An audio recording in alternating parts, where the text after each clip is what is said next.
Hello everyone, welcome back to my YouTube channel. आज हम लोग पढ़ेंगे एमसीक्यू क्वेश्चन, ठीक है। जो आपको पहले पढ़ाए थे डस्ट ऑफ स्नो का पूरा फुल एमसीक्यू क्वेश्चन होगा, पूरा लाइन बाय लाइन, ठीक है। 10 एमसीक्यूज देंगे, लेकिन उसमें से बहुत ही इंपॉर्टेंट टॉप 10 एमसीक्यू क्वेश्चन मैंने आपके लिए चूज करके लाया है, ठीक है। तो वो टॉप 10 एमसीक्यू क्या है, वीडियो में बने रहिए और आगे देखते रहिए, ठीक है। चलिए देखते हैं। तो चलिएगा, आज हम लोग एमसीक्यू क्वेश्चन करने वाले हैं, ठीक है। तो सबसे पहला नंबर क्या है देखते हैं, चलिए।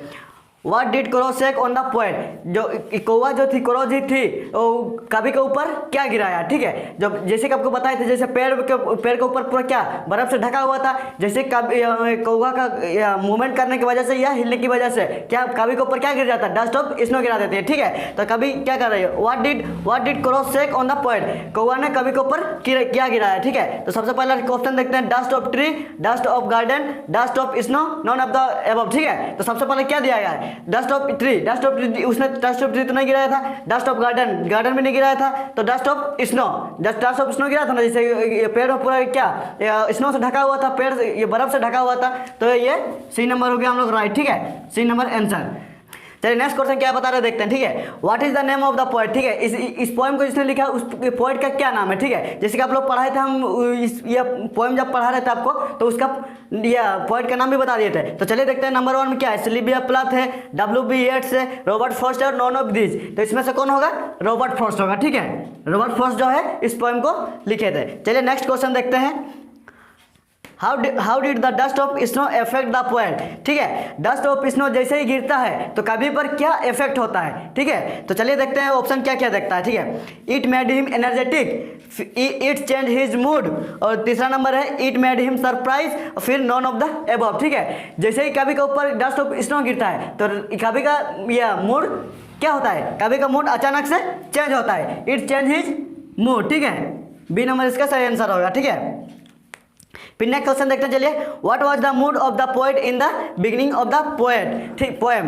तो इसने 4 नंबर का क्वेश्चन बोला गया है, ये कवि का मूड कैसा था जब ये मतलब पूरा कहानी के पहले कवि का मूड कैसा था, वही क्वेश्चन कहा गया है। चलिए देखते हैं, सैड मूड में थे, हैप्पी मूड में थे, कंफ्यूज मूड में थे, या नॉन ऑफ द एबव। जैसे पोएम, जैसे हम लोग पोएम पढ़ने से पहले ही कवि का मूड कैसा था, कवि का मूड जो था काफ़ी सैड था, ठीक है।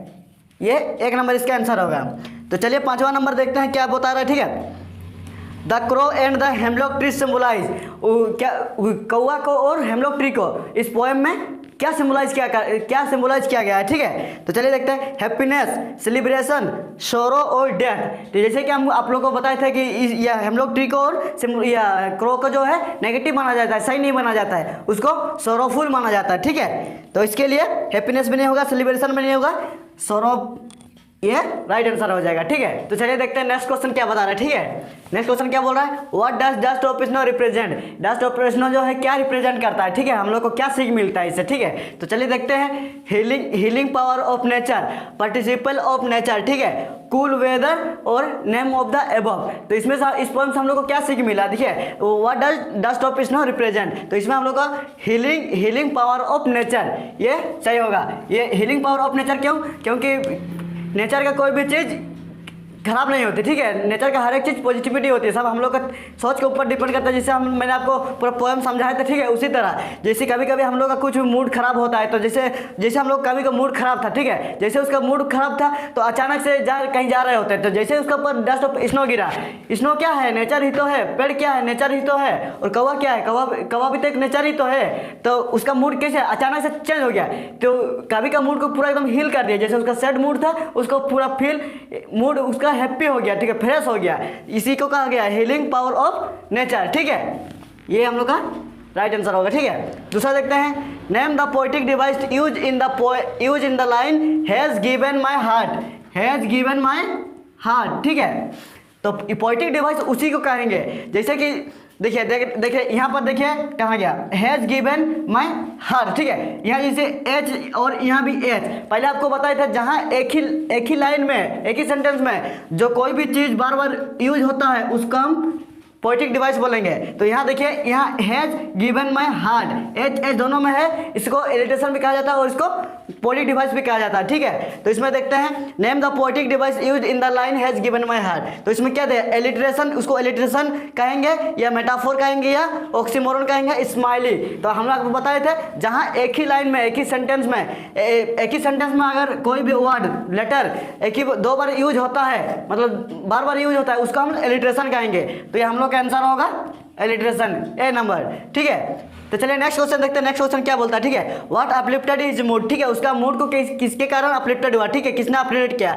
Falling of snow on his shoulder, ठीक है, जब से कंधे पे गिरा उसके बर्फ, या फिर एक कौवा, ठीक है, या फिर हेमलॉक ट्री, या फिर ऑल ऑफ द एबव, ठीक है। तो उसका मूड को अपलिफ्टेड किसने किया, जब उसका पास पेड़ के ऊपर से उस डस्ट ऑफ स्नो उसके कंधे पर जो शोल्डर गिरा, तब उसका मूड को अपलिफ्टेड किया, ठीक है। तो हम लोग का आंसर होगा एक नंबर, ठीक है, A number, falling of snow is shoulder, ठीक है। तो चलिए नेक्स्ट क्वेश्चन पढ़ते हैं, ठीक है।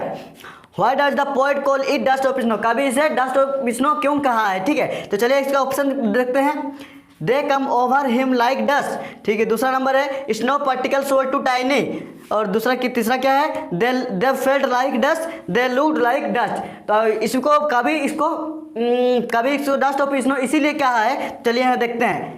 Snow particles were too tiny, dust मतलब होता है बहुत धूल, छोटा छोटा कण, ठीक है। डस्ट ऑफ स्नो, बर्फ का छोटा छोटा कण, टुकड़ा, ठीक है, उसी को हम लोग डस्ट ऑफ स्नो कहा गया है। तो इसमें snow particles were too tiny, tiny मतलब होता है हम लोग का, टाइनी मतलब बहुत छोटा, ठीक है। तो उसी के स्नो पार्टिकल्स मतलब स्नो, बर्फ का जो छोटा छोटा टुकड़ा, इसीलिए कभी ने उसको डस्ट ऑफ स्नो कहा है, ठीक है। Snow particles were too tiny, B number होगा हम लोग का राइट, ठीक है। चलिए नेक्स्ट क्वेश्चन में क्या कहा गया है। What are the two negative creatures that frost use carries of positivity, कभी ने ऐसे दो कौन सा चीज को लिया था, क्या क्या चीज को लिया था जो नेगेटिव माना जाता है लेकिन उसको पॉजिटिव दिखाने के लिए, ठीक है। तो चलिए देखते हैं, स्नो और डस्ट, दो नंबर में है हेमलॉक ट्री और स्नो, फिर तीसरा नंबर में है हेमलॉक ट्री और क्राउ, फिर चौथा नंबर में इसमें इनमें से कोई नहीं, नॉन है, ठीक है। कभी ने जिसको यूज किया था, दो चीज को लिया था, एक नंबर है हेमलॉक ट्री है और दूसरा है क्रो। तो इसमें क्या है, स्नो और डस्ट, ये तो नहीं, हेमलॉक ट्री और स्नो ये भी नहीं होगा, हेमलॉक ट्री हो गया और क्रो। हेमलॉक ट्री को जो और क्रो को जो लिया था पॉजिटिविटी दिखाने के लिए, ये दोनों को चूज किया गया था, ठीक है। आई होप कि आपको समझ में आ गया होगा। तो चलिए मिलते हैं अगले वीडियो में।